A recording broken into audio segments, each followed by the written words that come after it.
बिस्मिल्लाहिर्रहमानिर्रहीम अस्सलामुअलैकुम वरहमतुल्लाहि वबरकातुहू। उम्मीद है दोस्तों सब खैर और आफिस से होंगे। आज के अपने इस वीडियो के अंदर हम CS 610 का लेक्चर नंबर 15 कवर करने जा रहे हैं, जिसके अंदर सबसे पहला कंसेप्ट है जी स्विचिंग। स्विचिंग क्या होती है?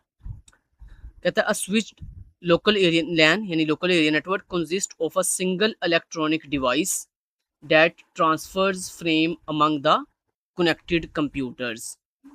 आपको पता है लोकल एरिया नेटवर्क के अंदर जब हम एक कंप्यूटर का डाटा दूसरे कंप्यूटर को फॉरवर्ड करते हैं तो वो किस फॉर्म में फॉरवर्ड होता है? फ्रेम्स की फॉर्म में।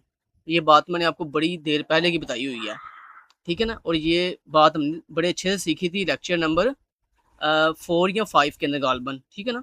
अच्छा, यहाँ पर आप जो समझने वाली ये बात है वो आप ज़रा गौर कीजिए।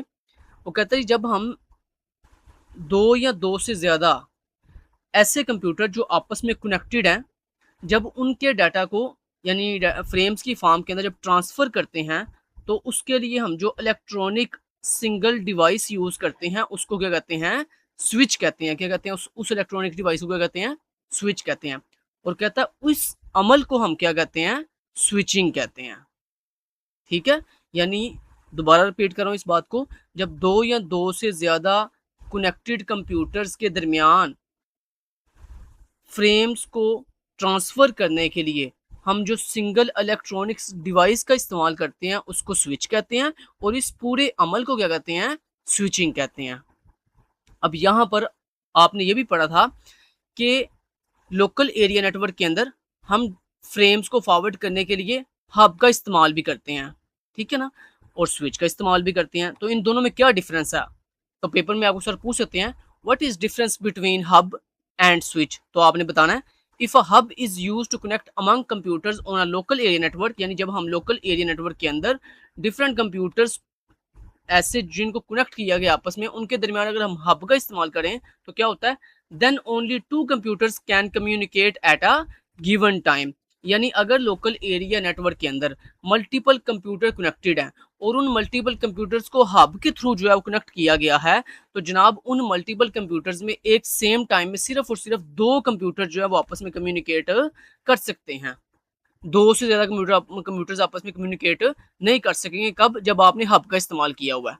लेकिन अगर आपने लोकल एरिया नेटवर्क के अंदर स्विच का इस्तेमाल किया हुआ है, मल्टीपल कंप्यूटर्स को आपस में स्विच के थ्रू कनेक्ट किया हुआ है, तो ऐसी फॉर्म में क्या होगा? The communication between two computers will not affect the other pair of computers. यानी अगर दो कंप्यूटर्स आपस में बातचीत कर रहे हैं तो उसकी वजह से बाकी कंप्यूटर्स पे कोई असर नहीं पड़ेगा। यानी इस बात का सादा सा मतलब ये है कि अगर आपने लोकल एरिया नेटवर्क के अंदर मल्टीपल कंप्यूटर्स को कम्युनिकेट करवाने के लिए स्विच का इस्तेमाल किया है, तो वहां पर दो से ज्यादा कंप्यूटर्स भी एक सेम टाइम में कम्युनिकेशन कर सकते हैं। जबकि हब अगर आपने यूज की हुई है तो फिर ओनली एक ही सेम टाइम में सिर्फ दो कंप्यूटर्स आपस में कम्युनिकेट कर सकेंगे। आगे देखने लिखा हुआ कहता है they can communicate at the same time. वही बात जो मैंने आपको भी बताई है कि स्विच के अंदर मल्टीपल कंप्यूटर्स आपस में कम्युनिकेट कर सकते हैं सेम टाइम के अंदर, जबकि हब के अंदर क्या होता है कि अटैच तो मल्टीपल कंप्यूटर्स होते हैं हब में भी, लेकिन कम्युनिकेट सिर्फ दो कंप्यूटर कर सकते हैं एक ही सेम टाइम में।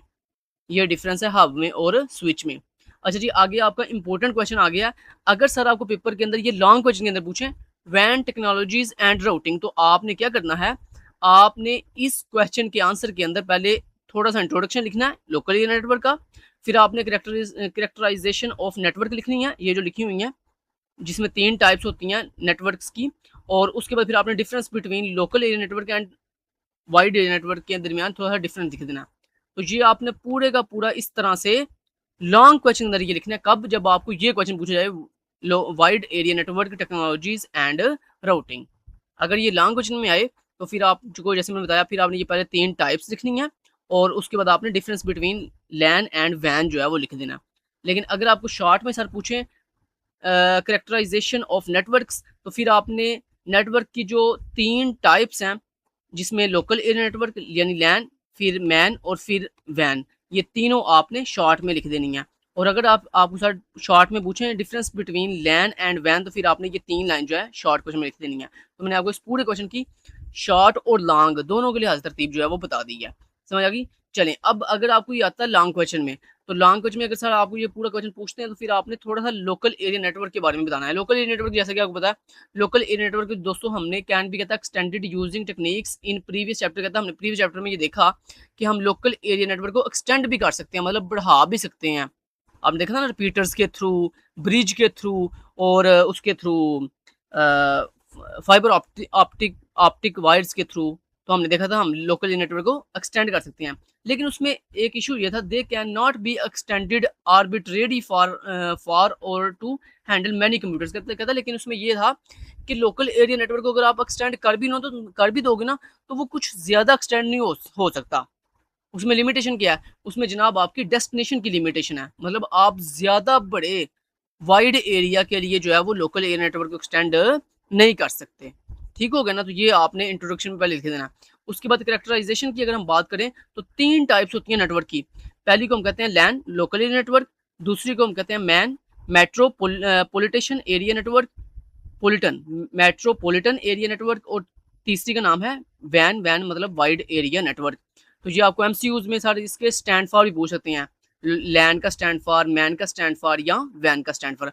अब इसके बारे में मैंने आपको चैप्टर नंबर 1 में भी बताया था कि लैन यानी लोकल एरिया नेटवर्क एक ऐसा नेटवर्क होता है जो हम सिर्फ और सिर्फ एक सिंगल बिल्डिंग के लिए यूज़ करते हैं या किसी एक बिल्डिंग के लिए यूज़ करते हैं, उसको हम लोकल एरिया नेटवर्क कहते हैं। ठीक हो गया। मैन किसे कहते हैं? मेट्रोपॉलिटन एरिया नेटवर्क इसका स्टैंड फॉर है, जबकि मैन एक ऐसा नेटवर्क होता है जिसको हम एक सिंगल सिटी के लिए यूज़ करते हैं, मतलब एक शहर के लिए जब आप नेटवर्क बनाते हो ना, तो उसको हम कहते हैं मैन मेट्रोपॉलिटन एरिया नेटवर्क। और वैन किसको कहते हैं? जब आप एक कंट्री के लिए नेटवर्क डिज़ाइन करते हो, पूरे एक कंट्री के लिए, मतलब एक कंट्री को दूसरे कंट्री से जब अटैच करते हो या एक सिटी को दूसरे सिटी से अटैच करते हो, तो उसको हम वाइड एरिया नेटवर्क यानी वैन कहते हैं। ठीक हो गया। तो ये आपका शॉर्ट क्वेश्चन के लिहाज से इंपॉर्टेंट पॉइंट्स थे, इसलिए बताया। आगे अगला जो शॉर्ट क्वेश्चन आपका इंपॉर्टेंट है वो है डिफरेंस बिटवीन लैन एंड वैन। लैन एंड वैन का आपको मैंने डिफरेंस वैसे अभी तो बता दिया कि लोकल एरिया नेटवर्क वो होता है जो हम सिर्फ एक स्पेसिफिक बिल्डिंग या सिर्फ एक या दो बिल्डिंग्स के लिए नेटवर्क डिजाइन करें तो उसको हम लोकल एरिया नेटवर्क कहते हैं। जबकि वैन क्या होता है? वाइड एरिया नेटवर्क, जो एक कंट्री या दो कंट्रीज के दरमियान जो है कम्युनिकेशन करवाता है, उसको हम वैन वाइड एरिया नेटवर्क कहते हैं। यहाँ पे सर ने यही बात लिखी हुई है, कहते हैं although LAN is for a local area, but कहते हैं ये एक लोकल एरिया नेटवर्क होता है, but satellite bridge can extend LAN across large distance. लेकिन हमने जैसे प्रीवियस लेक्चर में ये सीखा था कि हम लोकल एरिया नेटवर्क को अगर सेटेलाइट के थ्रू एक्सटेंड कर दें तो फिर हम जो है एक लार्ज डिस्टेंस के लिए भी लोकल एरिया नेटवर्क का इस्तेमाल कर सकते हैं। लेकिन उसमें एक इशू ये था, बट कहता है it still can not accommodate arbitrary many computers, कहता है लेकिन ये बहुत ज्यादा कंप्यूटर्स को आपस में कम्युनिकेट नहीं करवा सकता। ठीक हो गया ना? तो फिर इसके लिए फिर हमने क्या किया, दूसरा नेटवर्क डिजाइन किया जिसको हम वैन कहते हैं, must be scalable to long distance and many computers. कहता है इसको एक बहुत ज्यादा लॉन्ग डिस्टेंस के लिए या मैनी कंप्यूटर्स के लिए जो है वो इस्तेमाल किया जाता है, किसको? वाइड एरिया नेटवर्क को। तो ये इन दोनों में डिफरेंस है कि लोकल एरिया नेटवर्क को आप सिर्फ लोकली किसी बिल्डिंग के लिए यूज कर सकते हो या लार्ज डिस्टेंस के लिए यूज कर सकते हो जब आप सेटेलाइट ब्रिज का इस्तेमाल करो। लेकिन वाइड एरिया नेटवर्क को हम किसी दो सिटीज के दरमियान या दो कंट्रीज के दरमियान कम्युनिकेशन करवाने के लिए वाइड एरिया नेटवर्क का इस्तेमाल कर सकते हैं। ठीक हो गया जी। अच्छा जी, आगे दोस्तों आपका इंपॉर्टेंट शॉर्ट क्वेश्चन है जी, स्टोर एंड फॉरवर्ड। स्टोर नाम जाहिर हो रहा है, मतलब जब आप आने वाले पैकेट्स को अपने पास महफूज करो, इसको हम स्टोर कहते हैं।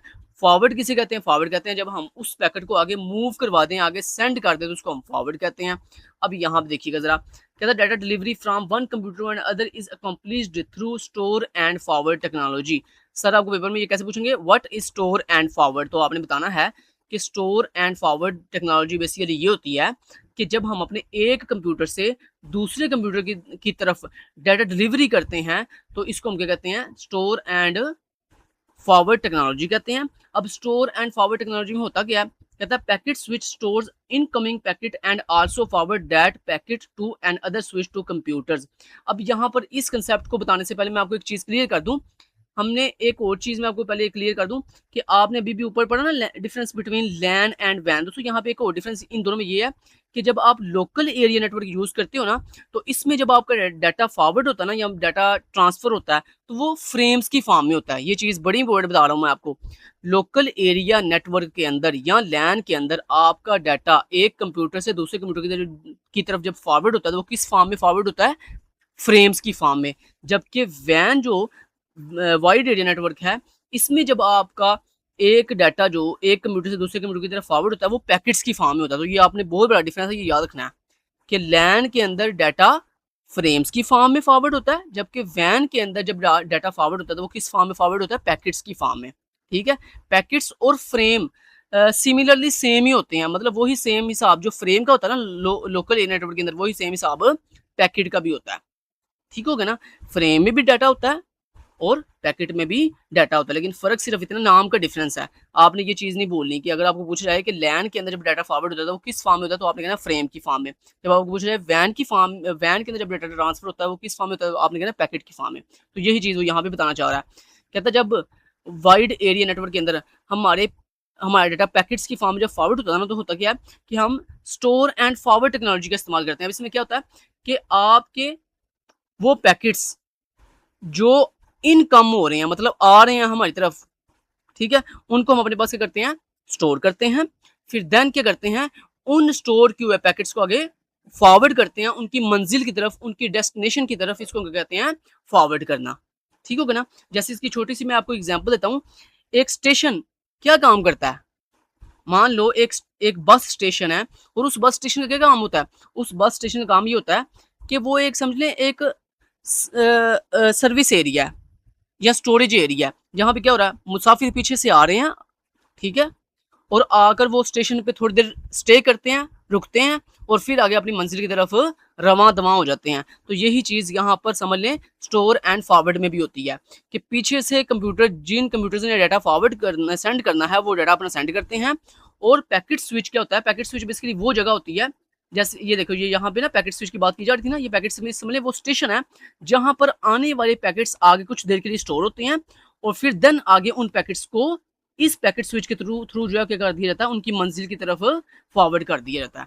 तो यही चीज़ वो यहाँ पे बता रहा है। तो इस अमल को, ये जो पैकेट स्विच काम कर रहा है ना, कि पीछे से आने वाले पैकेट्स को अपने पास स्टोर करता है और फिर उन पैकेट्स को आगे उनकी मंजिल की तरफ जो है फॉरवर्ड कर देता है।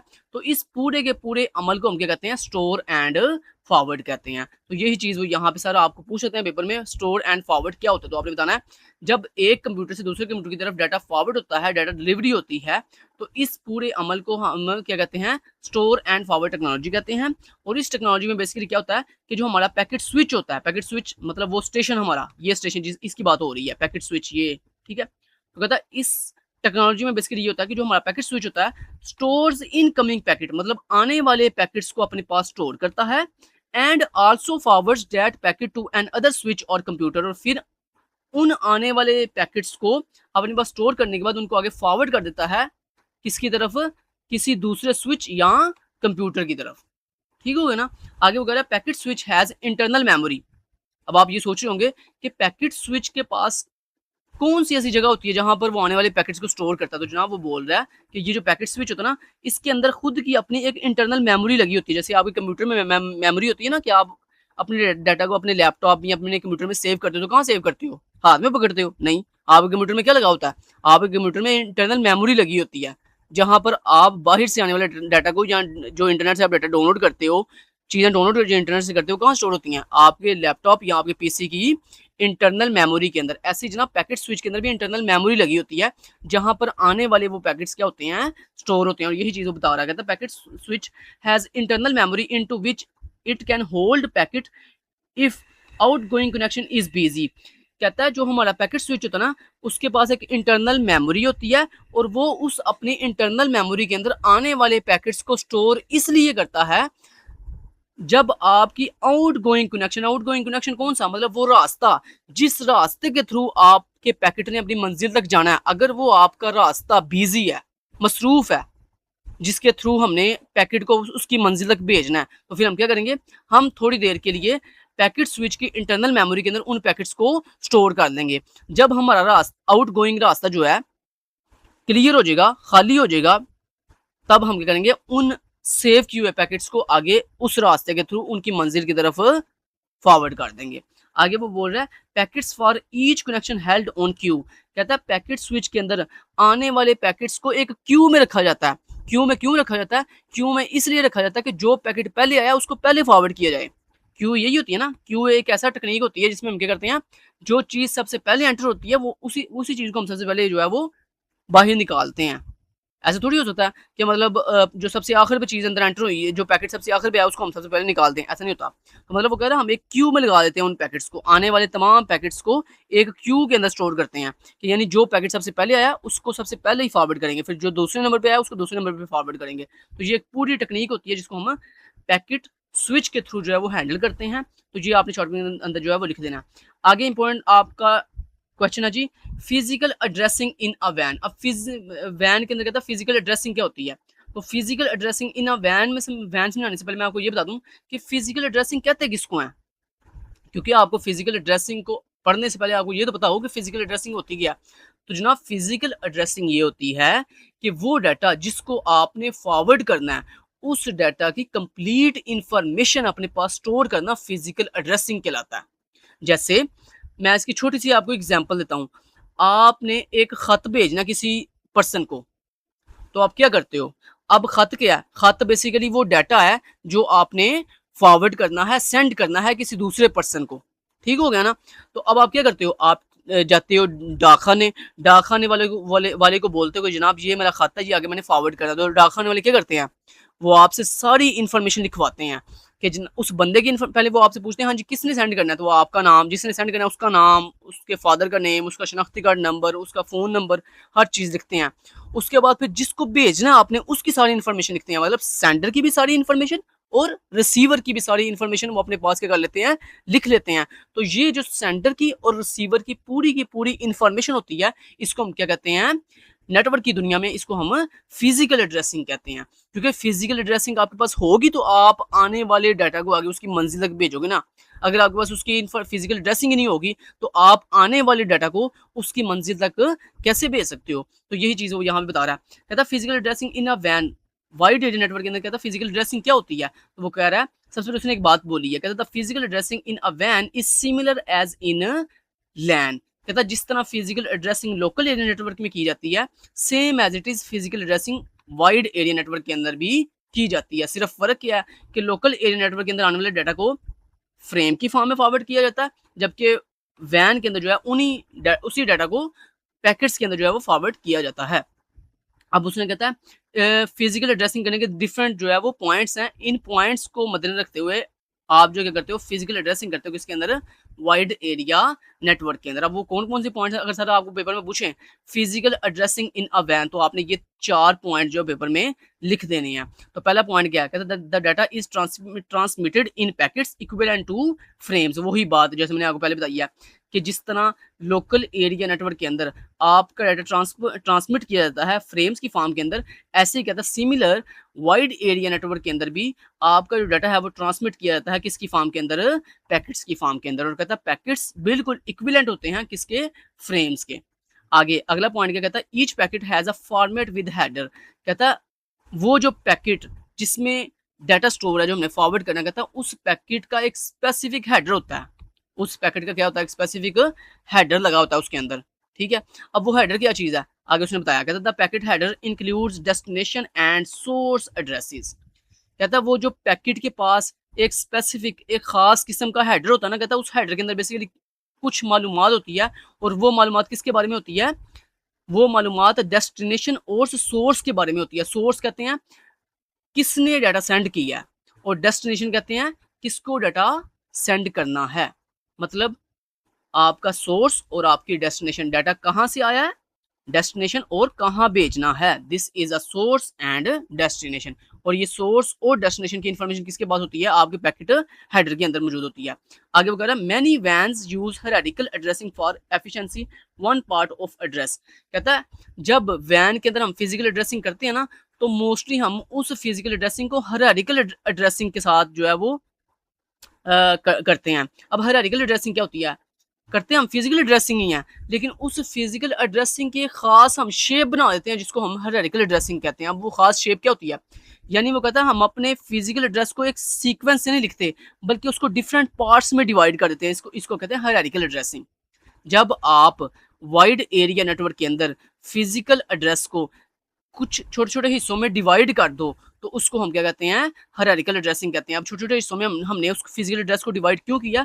ताकि हम एफिशिएंटली बहुत ही अच्छे तरीके से अपने डाटा को उसकी मंजिल तक पहुँचा सकें। अब ये छोटे-छोटे हमने उसके पार्ट्स क्यों किए हैं फिजिकल एड्रेस के? हालाँकि उसमें एक सीक्वेंस, एक एड्रेस लिखा हुआ था, तो हम उसी को भेज देते, उसी को रीड करते और आगे फॉरवर्ड कर देते। लेकिन जनाब हम ऐसा नहीं करते, हम उस एक लंबे और लॉन्ग एड्रेस को छोटे-छोटे पार्ट्स में डिवाइड कर देते हैं। अब उन पार्ट्स में डिवाइड करने का क्या मतलब है? देखें, मैं आपको छोटी-सी एग्ज़ाम्पल देता हूँ। देखें, आप कहते हो जनाब जी मुझे जो है ना यूनिवर्सिटी ऑफ डेब्रिसन जाना है। एक एग्ज़ाम्पल देने लगा हूँ आपको। अब यूनिवर्सिटी ऑफ डेब्रिसन दुनिया में कहाँ पे है? आपको इस बात का पता ही नहीं है। अब दुनिया को तो पता है, मतलब एयरपोर्ट्स वालों को पता होगा, लेकिन एयरपोर्ट के लिए ये बड़ा मुश्किल हो जाएगा कि ये ढूँढना कि यार यूनिवर्सिटी ऑफ डेब्रिसन कहाँ पे है।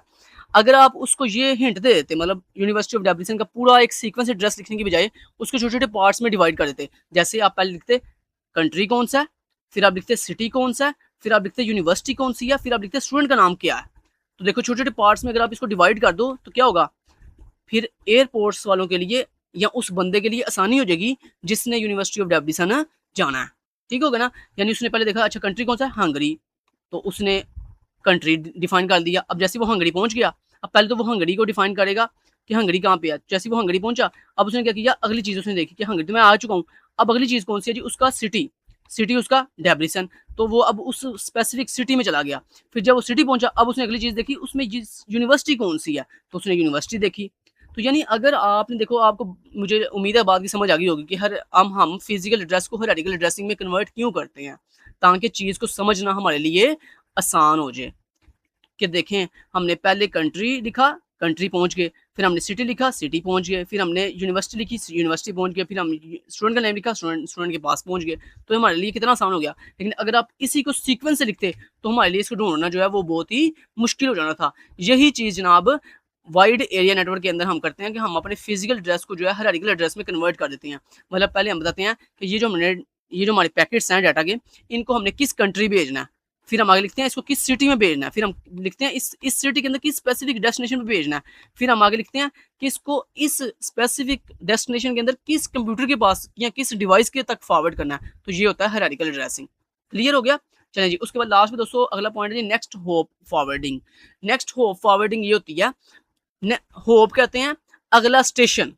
आसान अगर मैं आपको अल्फाज में बताऊं तो नेक्स्ट यानी अगला, होप यानी स्टेशन, फॉरवर्डिंग फॉरवर्डिंग यानी मुंतकिल करना, आगे भेजना, फॉरवर्डिंग कहलाता है। तो नेक्स्ट होप फॉरवर्डिंग, तो ये आपको सारे शॉर्ट में पूछ सकते हैं नेक्स्ट होप फॉरवर्डिंग क्या होती है। तो आपने कहना है जब हम अपने पैकेट्स को अगले स्विच तक मुंतकिल करते हैं या अगले स्विच का रास्ता बताते हैं तो इसको हम नेक्स्ट होप फॉरवर्डिंग कहते हैं। तो यही चीज़ उसने बताई है यहाँ पर। जैसे एक बंदा है, उसने इस्लामाबाद से कराची जाना है, तो बंदा सबसे पहले इस्लामाबाद जो है वो स्टेशन पे आया। अब हमने देखा कि इस्लामाबाद स्टेशन से इसने कराची जाना, तो इसका अगली जो स्टेशन है जो इसको कराची की तरफ ले जाएगा वो कौन सा होगा। तो हमने कहा इसको लाहौर भेज दो। अगर आप उस बंदे को सरगोदा भी भेज सकते थे, आप उसको सियालकोट भी भेज सकते थे, आप उसको जो है किसी और सिटी भी भेज सकते थे, लेकिन आपने उसको लाहौर ही क्यों भेजा? क्योंकि लाहौर ज़्यादा जो है वो बेस्ट सिटी है नियर टू कराची। ठीक है, या आप ये समझ लो कि ज़्यादा अच्छी डेस्टिनेशन है, अगला अच्छा स्टेशन है लाहौर। अगर आप उस बंदे को इस्लामाबाद से लाहौर भेज दोगे तो वो ज़्यादा बेस्ट है एज़ कम्पेयर टू सियालकोट के, सरगोदा के या किसी और सिटी के। बात अंडरस्टैंड कर रहे हो? तो यही चीज़ जनाब हमारा पैकेट स्विच करता है कि जब पैकेट स्विच के पास कोई भी पैकेट आता है तो वो स्विच क्या करता है, सबसे पहले ये देखता है कि इस पैकेट की मंजिल कहाँ पे है। अगर तो उसकी मंजिल उसी स्विच के अंदर हो जिस स्विच के पास पैकेट खड़ा है तो फिर तो वो ठीक है, उसको आगे नहीं भेजता बल्कि उस अपनी ही हदूद के अंदर जिस कंप्यूटर के पास भेजना है उस कंप्यूटर के पास भेज देता है। लेकिन अगर जो आपका पैकेट है वो जब आपके पास पहुंचा तो आपने देखा ये कंप्यूटर मेरी हदूद के अंदर तो है ही नहीं, ये तो अगले किसी स्विच के पास है ये वाला कंप्यूटर। तो आपने फिर क्या किया कि आपने अगले स्विच का तयन किया। अब आगे पता नहीं कितने ज़्यादा स्विच लगे हुए हैं। तो उनमें से सबसे बेस्ट स्विच इसके लिए कौन-सा है, आपने वो जब डिसाइड कर दिया तो उसको हम कहते हैं नेक्स्ट हॉप फॉरवर्डिंग। यानी आपके पास ये एक समझ लो ये स्विच नंबर 1 है, ये स्विच नंबर 2 है, ये एक एग्ज़ाम्पल देने लगा ज़्यादा ईज़ी समझने के लिए। ये स्विच नंबर आपके पास 3 है, ये स्विच नंबर 4 है। अब ज़रा गौर से समझिएगा, ये स्विच नंबर जो 1 है ना, इसके पास एक पैकेट आया, ठीक है? अब इसने देखा अगर तो ये पैकेट मेरी अपनी हदूद में मौजूद जो कंप्यूटर्स हैं, उसी में से किसी का पार्ट है, मतलब उसी के पास भेजना है, तो फिर क्या करेगा ये जो स्विच है, ये इस पैकेट को अगले वाले स्विच के पास नहीं भेजेगा, बल्कि चूँकि इसकी मंज़िल इसी स्विच के पास थी, तो उसने क्या किया अपने हदूद में मौजूद जो कंप्यूटर जो उसकी डेस्टिनेशन थी उसके पास भेज दिया डायरेक्ट, ठीक है? लेकिन अगर मान लो कि इस स्विच के पास जो पैकेट आया, वो पैकेट हमने भेजना था स्विच नंबर 4 की तरफ, ठीक है? और अब रास्ते में 2 स्विच आ रहे हैं, एक स्विच नंबर 2, ठीक है? एक स्विच नंबर 2 और एक स्विच नंबर 3। अगर मैं इस स्विच नंबर 1 के पास आने वाले पैकेट को स्विच नंबर 3 की तरफ भेजूँ, तो वो ज़्यादा बेस्ट है 4 की तरफ जाने के लिए। और अगर मैं उसको स्विच नंबर 2 की तरफ भेजूँ, तो फिर वो इतना बेस्ट नहीं है क्योंकि मुझे लंबा रास्ता तय करना पड़ेगा। तो ये डिसाइड करना कि हमने ये जो पैकेट आगे फॉरवर्ड करना है, ये किस स्विच के पास भेजें तो ज़्यादा बेस्ट है। ये डिसाइड करना कि अगला नेक्स्ट होप कौन-सा है, अगला नेक्स्ट स्टेशन कौन-सा है, अगला नेक्स्ट स्विच कौन-सा है, इसको कहते हैं नेक्स्ट होप फॉरवर्डिंग। तो ये इतनी लंबी चीज़ यही वो बता रहा है यहाँ पे। कहता है packet switch must choose outgoing connection. कहता है सबसे पहले पैकेट स्विच के बाद जो भी पैकेट आता है, वो उसके लिए बेस्ट आउटगोइंग कनेक्शन जो है चूज़ करता है, आइडेंटिफाई करता है कि इसका नेक्स्ट स्टेशन अगला बेस्ट कौन-सा है।